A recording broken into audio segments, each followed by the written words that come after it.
കോഴിക്കോട് താമരശ്ശേരി ചുരത്തിലെ ഗതാഗതക്കുരുക്കിന് പരിഹാരമായി തുരങ്കപാത നിർമ്മാണം ഉടൻ ആരംഭിക്കും. ഇന്ന് ഗവർണർ ആരിഫ് മുഹമ്മദ് ഖാൻ നിയമസഭയിൽ വായിച്ച സംസ്ഥാന സർക്കാരിന്റെ നയപ്രഖ്യാപനത്തിലാണ് ആനക്കാംപൊയിൽ കല്ലാടി മേപ്പാടി തുരങ്കപാത ഈ സാമ്പത്തിക വർഷം ലക്ഷ്യമിടുന്നെന്ന് വ്യക്തമാക്കിയത്. കാലങ്ങളായി യാത്രാ ദുരിതം നേരിടുന്ന മേഖലയ്ക്ക് ആശ്വാസമാകുന്ന പ്രഖ്യാപനമാണ് ഇന്നുണ്ടായത്. ആനക്കാംപൊയിൽ കല്ലാടി മേപ്പാടി തുരങ്കപാത എന്ന സുപ്രധാന പദ്ധതി 2024 സാമ്പത്തിക വർഷത്തിൽ ലക്ഷ്യമിടുന്നെന്നാണ് നയപ്രഖ്യാപനത്തിലെ പരാമർശം. ഈ വർഷം തന്നെ തുരങ്കപാത നിർമ്മാണം ആരംഭിക്കുമെന്ന് സർക്കാർ നേരത്തെ അറിയിച്ചിരുന്നു.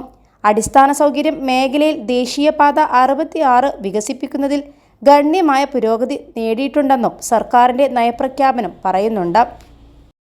+2 ഡിഗ്രി കഴിഞ്ഞവർക്ക് വേൾഡ്സ് ഫസ്റ്റ് AR/VR ക്ലാസ് റൂമിലൂടെ സ്മാർട്ട് ഫോൺ എഞ്ചിനീയർ ആവാം. കൂടുതൽ അറിയാൻ വിളിക്കൂ ബ്രിഡ്കോ ആൻഡ് ബ്രിഡ്കോ.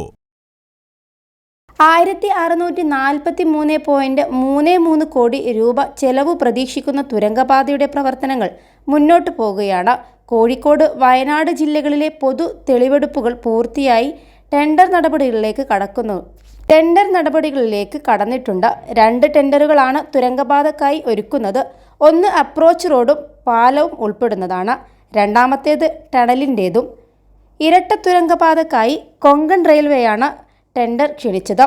ബജറ്റ് നയപ്രഖ്യാപനം തുടർ നടപടികൾക്കും വേഗം നൽകുന്നതാണ്. ഹൈവേ വിഭാഗത്തിൽ ഉൾപ്പെടെ ഇരട്ട തുരങ്കപാത കോഴിക്കോട്ടെ മറിപ്പുഴയിൽ ആരംഭിച്ച് വയനാട് മീനാക്ഷിപ്പുഴ പാലത്തിലാണ് അവസാനിക്കുന്നത്.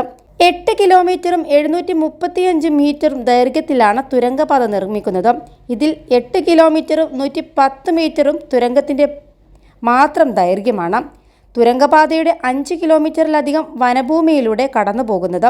തുരങ്കപാതയിലെ ഓരോ ദിശയിലും 2 വരിയുടെ 2 ട്യൂബുകൾ വീതം 4 വരി ഗതാഗതമാണ് ഉദ്ദേശിക്കുന്നത്. 17 ഹെക്ടർ ഭൂമിയാണ് തുരങ്കപാതയ്ക്ക് ആവശ്യമായത്. 21 ലക്ഷത്തോളം സന്തുഷ്ടരായ ഉപഭോക്താക്കളും 2 ലക്ഷത്തോളം തിമിര ശസ്ത്രക്രിയകളും പൂർത്തിയാക്കിയ മലബാറിലെ ഏക കണ്ണാശുപത്രി അൽ സലാമ ഐ ഹോസ്പിറ്റൽ റോഡ്, പെരിന്തൽമണ്ണ.